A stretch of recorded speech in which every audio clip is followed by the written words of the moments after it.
자, 우리가 붙잡을 언약의 말씀의 제목은 항상 기도하는 비밀이라는 제목입니다.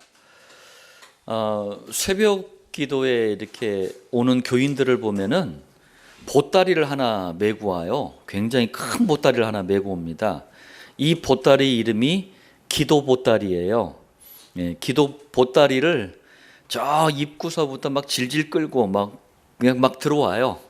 그래, 새벽 기도 때 보따리에서 이제 하나씩 기도 제목이라고 이제 풀어 놓습니다. 하나님 뭐 주세요, 뭐 주세요, 뭐 주세요 하면서 풀어놔요. 그러면은 풀어놨으면은 좋다 이거예요. 풀어놓고 가야지. 또 다시 주워 담어. 하나하나씩 기도 보따리에 또 주워 담어. 왜? 반드시 기도는 응답 안 될 거라는 확신이 있기 때문에 그래요. 그래가지고 또 그 다음날 또 새벽에 또 기도 보따리 또 질질 끌고 들어와. 제가 교인들의 이런 기도 모습들을 보면서 참 너무 안타깝다. 가장 축복되고 가장 놀라운 특권을 우리에게 주셨는데 그게 기도응답이거든요. 그걸 누리지 못하는 모습이 너무 안타까웠어요. 자, 서론의 말씀입니다. 오늘 본문은 예수님께서 기도에 대해서 비유로 하신 말씀이에요. 비유라는 게 뭐냐면은 직접 이렇게 말씀하시면 잘 못 알아들어. 그러니까 알아듣기 쉽게 예를 들어서 설명을 하시는 걸 비유라 그래요. 자, 짧은 비유지만 기도에 대한 너무나 중요한 내용을 담고 있어요. 먼저 본문에 대해서 간단한 이해가 필요합니다. 첫 번째로 누가복음 18장 2절에 재판장이 나옵니다. 재판장은 자녀들의 기도에 응답하시는 아버지 하나님을 비유한 거예요. 비유로 말씀하신 거니까. 자, 우리는 미신, 종교, 우상이 섬기는 귀신에게 기도하는 게 아닙니다. 하늘의 왕, 만왕의 왕이신 하나님께, 살아계셔서 역사하시는 하나님께 우리는 기도하는 거예요. 또 두 번째입니다. 누가복음 18장 3절에 과부가 나옵니다. 과부가 뭐죠? 남편이 일찍 죽거나 그래서 혼자 사는 여자를 과부라고 하잖아요. 이 과부는 아버지 하나님께 기도할 수 있는 자격을 가진 구원받은 성도를 비유한 거예요. 자, 여러분들, 우리가 아무리 연약해도 아무리 무능해도 심지어는 너무 심각한 죄를 지었다 할지라도 구원받은 성도가 맞다면 하나님께 기도할 수 있는 거예요. 기도할 때 여러분들 이 확신을 분명하게 가지시길 바랍니다. 세 번째입니다. 누가복음 18장 3절에 내 원수에 대한 나의 원한을 풀어주소서. 여러분들, 원한이 뭐죠? 너무 억울한 일을 당했어. 그래가지고 그게 이제 마음에 한처럼 딱 자리를 잡은 걸 원한이라 그래요. 그러면 잊어버리질 않겠죠. 늘 생각하겠죠. 그게 원한이거든요. 자, 이게 무슨 얘기냐면 과부가 계속 재판장에게 가서 원한을 풀어달라고 말해요. 이게 무슨 말이에요? 하나님께서 응답하실 확실한 기도 제목을 가지고 가서 기도를 지속하는 것을 비유한 거예요. 여러분들, 기도가 왜 자꾸 중단이 됩니까? 이게 없어서 그래요. 과부가 품었던 원한이 없어서 그래요. 다른 말로 하자면 구원받은 성도가 확실한 기도 제목이 없어서 그런 거예요. 우리에겐 7천 목장을 통해 응답받아야 될 5가지 비전, 5가지 방향이 있습니다. 확실한 기도 제목이 있으니 어정쩡하게 기도하지 말고 확실하게 기도로 붙는 축복이 있기를 바랍니다. 자, 여러분들, 서론의 말씀을 좀 기억하시면서 본론 첫 번째입니다. 여러분은 기도할 때 뭐가 가장 어렵습니까? 뭐가 제일 안 돼요? 기도할 때 뭐가 제일 안 됩니까? 대부분 누가복음 18장 1절, 결국은 이게 안 되는 거예요. 항상 기도하고. 이게 안 돼. 왜 항상 기도하는 게 어렵고 안 되죠? 뭐 결국은 이거 안 되는 거거든요. 첫 번째입니다. 원래 체질이 기도하는 이 체질하고는 거리가 너무 멀기 때문에 그래요. 무슨 말이냐면 우리는 태어날 때부터요, 한 사람도 예외가 없습니다. 아담 이후로 태어나는 모든 사람들은 출생할 때부터 원죄, 사단, 지옥 체질을 가지고 태어났어요. 그래서 기도하기보다는 죄에 더 익숙해 있어요. 기도보다는 마귀가 좋아하는 일을 더 좋아해, 더 잘해. 기도하기보다는 자기 생각, 자기 방법, 이것만 가지고 자꾸 일을 벌려.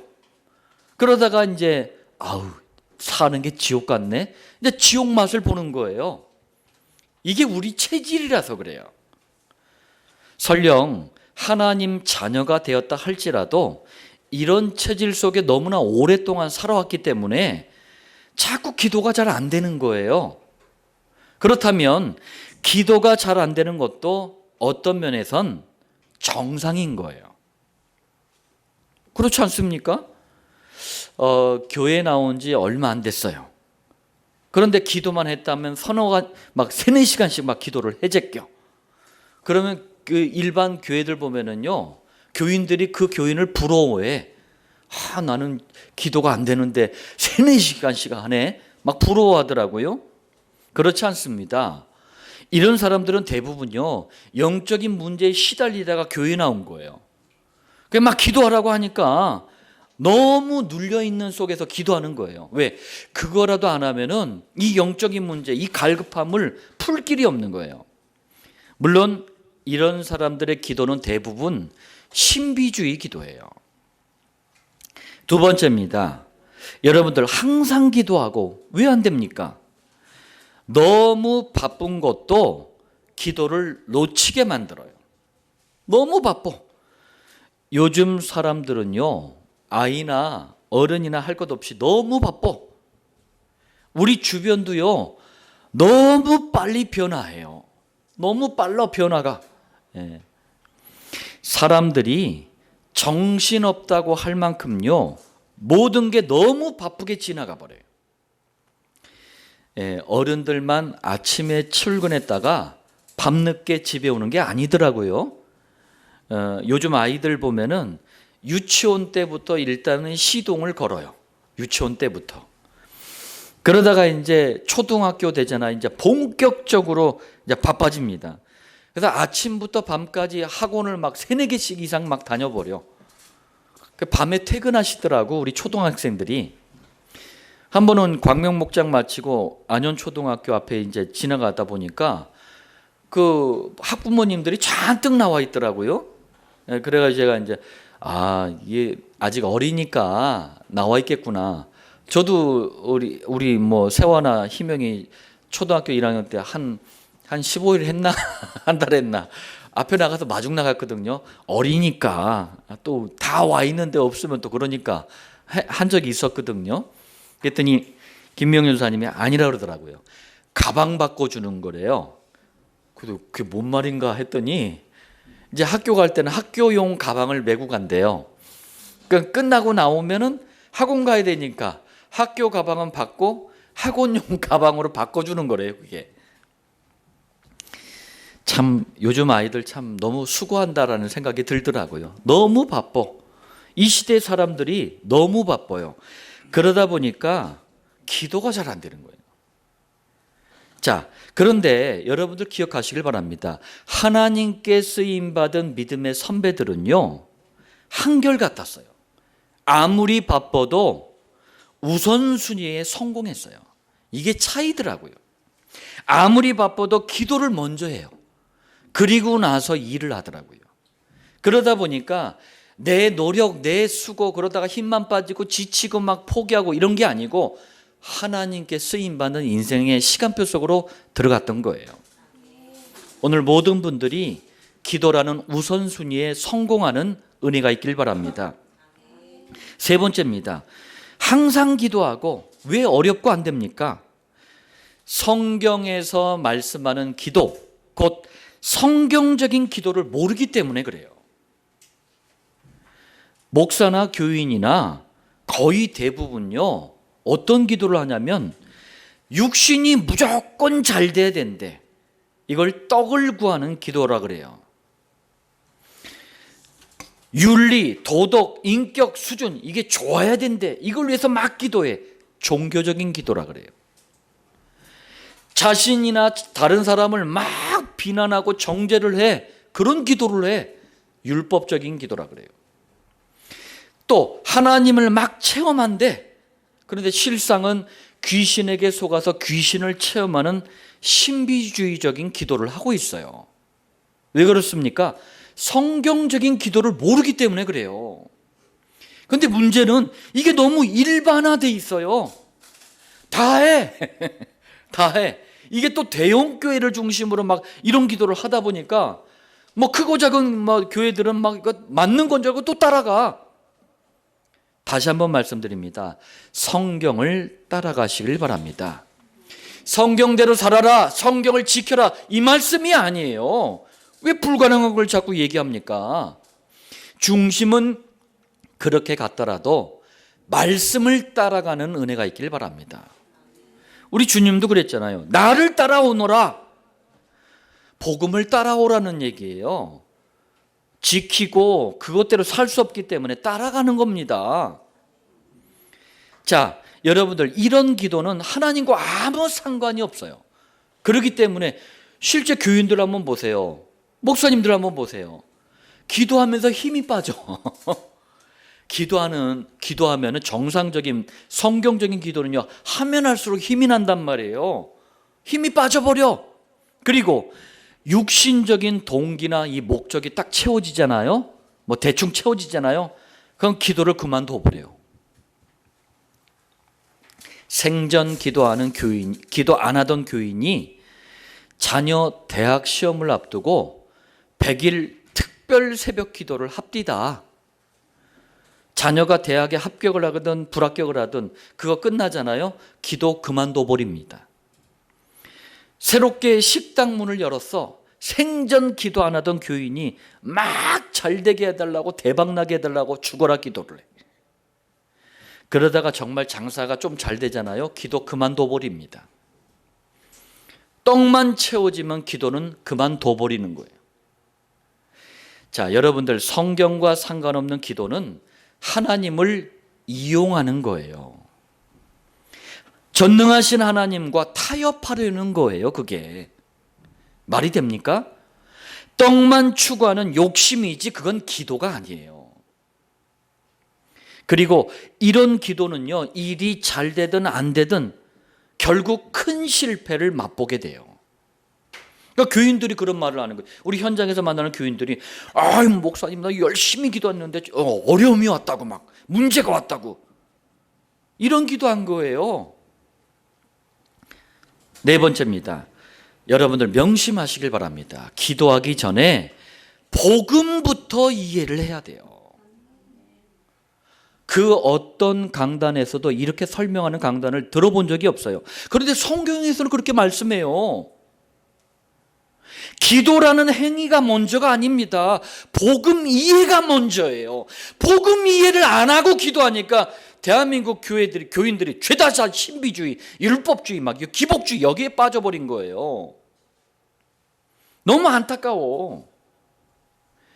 특히 교회에 처음 나오거나 신앙을 처음 접하는 사람에겐 기도부터 시키는 게 아니에요. 심지어는 우리 임마누엘 교회에서는 봉사도 안 시키잖아요. 왜? 봉사는 다른 복음 이해한 분들이 하면 되잖아요. 가장 먼저 복음의 뿌리를 확실하게 내리도록 도와야 되는 거예요. 그러나 거의 대부분 어때요? 구제, 사랑, 봉사, 선행, 다른 것부터 자꾸 배우게 해. 나쁘다는 얘기가 아니에요. 그것부터 배우면 안 돼. 그래 놓고 뭐라고 또 얘기합니까? 야, 복 받으려면 기도해, 이래. 뭔 복? 그게 일반 은총이라는 그 복을 얘기하는 거예요.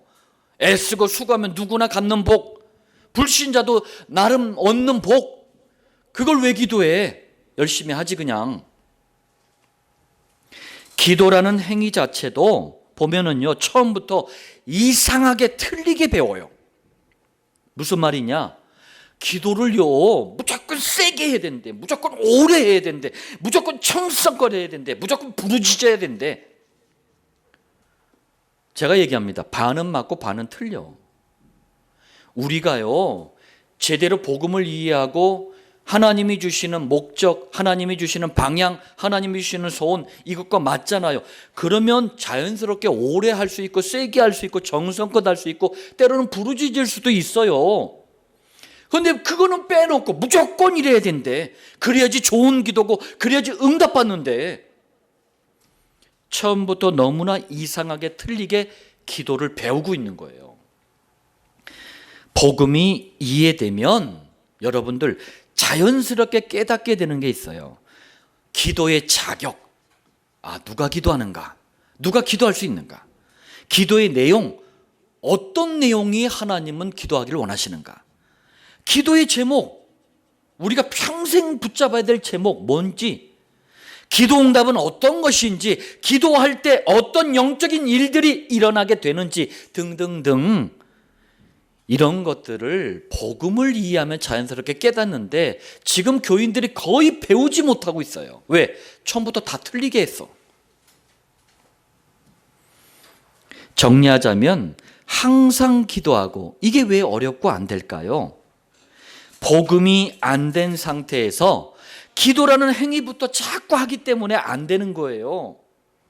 그러니까 안 되니까 자꾸 기도나 해야 되겠지. 그러니까 자꾸 신비주의 쪽으로 나가는 거예요.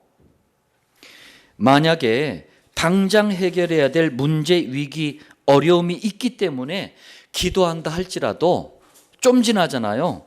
기도가 시들시들해져 버려요. 기도는 행위보다 복음이 먼저입니다. 자, 본론 두 번째입니다. 복음 안에서, 이 그리스도 안에서 항상 기도하는 이런 비밀이 없잖아요. 그럼 반드시 찾아오는 게 있어요.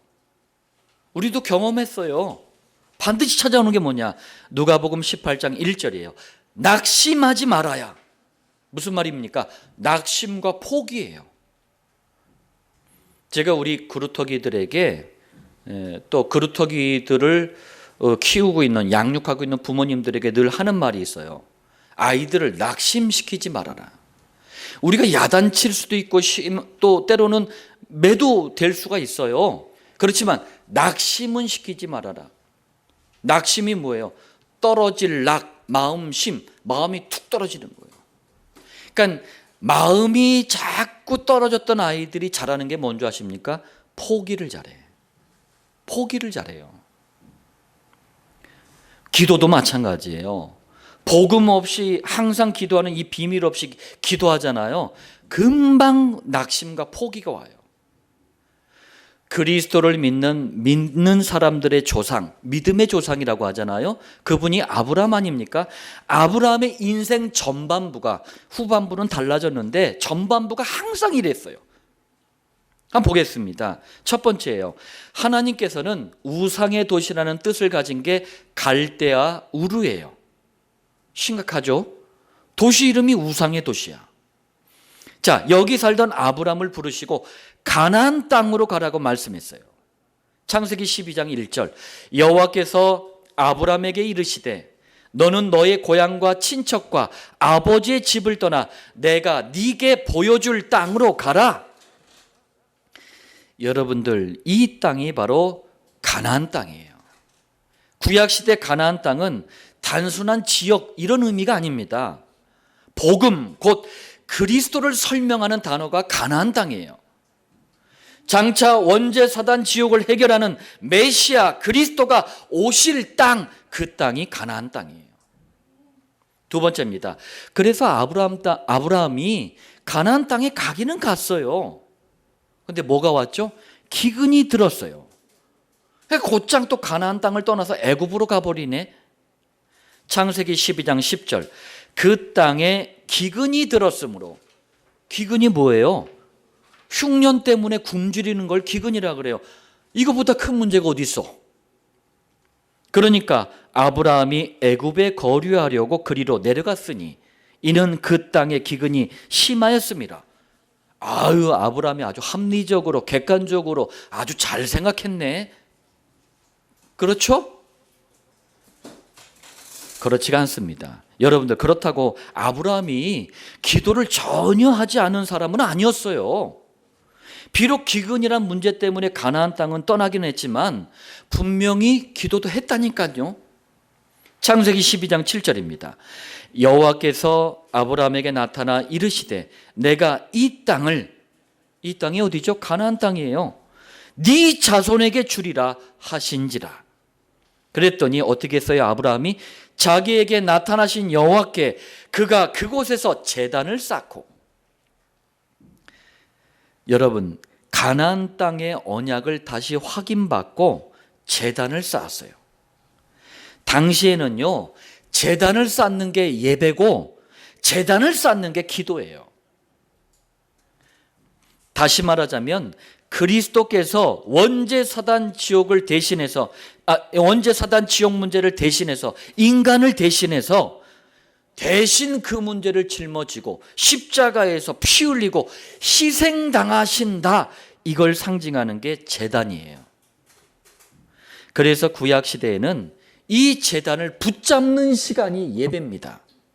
이 제단을 누리는 시간이 기도예요. 그러니까 제단을 쌓았으니까 기도도 한 거예요. 그런데 왜 문제 앞에서 낙심하고 포기했냐, 그 얘기입니다. 세 번째입니다. 이유가 있었어요. 항상 기도할 수 있는 비밀을 창세기 12장에는 뭘로 설명한 거예요? 가나안 땅. 이 가나안 땅이 상징하는 게 뭡니까? 복음, 그리스도 상징하는 거예요. 그런데 아브라함이 이게 충분히 이해가 안 됐던 거예요. 그러다 보니까 문제, 환경, 어려움이 오니까 곧바로 어떻게 된 거예요? 낙심이 찾아온 거예요. 아니, 복음이면 다 끝난다며, 복음이 모든 것이라며 해가지고 가나안 땅에 뜩 왔는데 왜 문제가 생기냐, 그 얘기예요. 왜 어려움이 오냐, 그 얘기예요. 그러니까 낙심이 딱 되는 거예요. 낙심이 딱 되니까 포기가 되는 거예요. 여러분들, 우리 구원받은 성도도 이 메시지를 잘 붙잡아야 돼요. 물론 이해는 됩니다. 아브라함이 이해가 된다니까요. 왜? 아브라함이 어디에 오랫동안 살았어요? 갈대아우르. 원죄 사단 지옥을 상징하는 땅이 갈대아우르예요. 우상의 도시란 말이에요. 여기서 종교의 뿌리를 너무나 깊게 내리고 있었어요. 그런데 지금 창세기 12장은 어때요? 가나안 땅에 막 도착을 한 시점이란 말이에요. 무슨 말이죠? 복음의 뿌리를 아직까지 든든히 내리지 못하고 있었던 때였어요. 그러니까 어떻게 보면 당연한 거예요.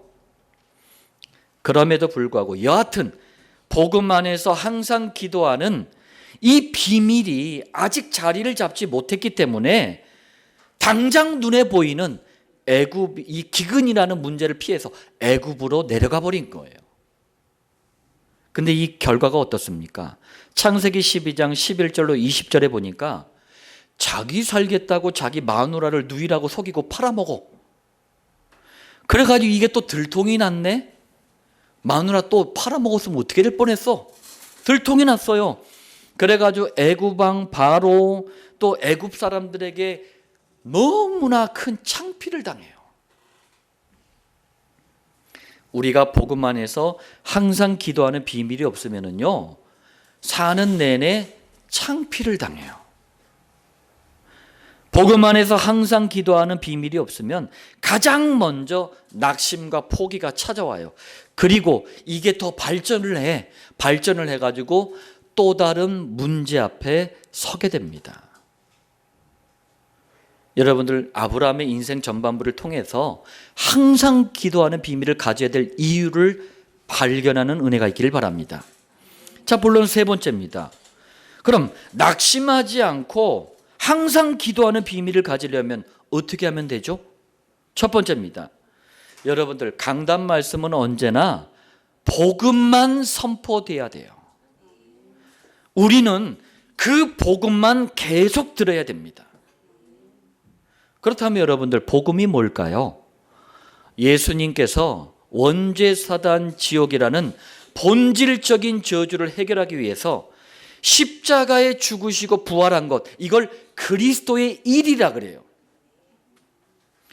이 복음을 간단하게 예수가 그리스도라고 합니다. 다시 말하면 복음만, 예수가 그리스도만 선포되는 강단 말씀을 여러분들이 계속 들어야 돼요. 왜요? 로마서 10장 17절입니다. 믿음은 들음에서 나며, 믿음은 들음에서 난대요. 그런데 뭘 듣느냐? 그리스도의 말씀으로 말미암았느니라. 복음, 곧 그리스도만 듣는 것이 중요한 이유가 또 있습니다. 복음, 이 그리스도를 들으면 들을수록 여러분들 아까도 얘기했지만 기도의 자격, 내용, 방향, 목적, 응답, 기도의 모든 것이 올바르게 돼요. 그러니까 잠깐 기도해도 하나님께 응답을, 하나님과 소통이 되는 거예요. 제가 지난 시간에도 그 말씀 드렸잖아요. 저에게도 왜 문제가 없고 위기가 없고 어려움이 없겠습니까? 그때마다 복음, 그리스도 그거 붙잡는 거예요. 그럼 곧바로 하나님과 소통이 돼요. 마음과 생각의 지혜가 와요. 환경이 바뀌어요. 사람, 만남의 축복이 주어져요. 희한해요. 세게 기도하지 않아도 응답이 돼요. 간단하게 말하면 복음 안에, 그리스도 안에 있을 때 항상 기도하는 비밀을 갖게 됩니다. 저희 딸 희명이하고 이렇게 아침에 제가 이제 학교에 데려다 주면서 뭐 주일 강단 말씀 계속 들어요. 가는 시간 듣고 이런저런 간단한 얘기를 하는데 시험 때가 되면은요, 하여튼 모든 우리 후대들이 어려움을 당해. 이 뒤에 있는 아이들은 이제 또 뒤에 있어야 되니까 어렵고, 중간에 있는 아이들은 어정쩡하니까 어렵고, 앞에 있는 아이들은 이게 막 0점 몇 점 차이로 막 순위가 갈리니까 어렵고, 다 어려워요. 예. 그때마다 제가 이제 우리 희명에게도 기도의 비밀에 대해서 자꾸 얘기를 해줘요. 자, 여러분들 기도의 비밀을 갖는다는 것은 삶을 가장 윤택하게 승리로 이끌어줍니다. 두 번째입니다. 강단 말씀을 통해서 여러분들 복음을 들어도 우리 기억에는 한계가 있어요. 그래서 뭘 적습니까? 강단 노트에 기록을 하는 거예요. 우리 서연이가 글씨를 너무 이쁘게 쓰는구나. 제가 그거 보려고 하는 거 아니에요. 글씨가 이쁘더라고. 예. 여러분들 기억에 한계가 있단 말이에요. 그래서 기록하는 거예요.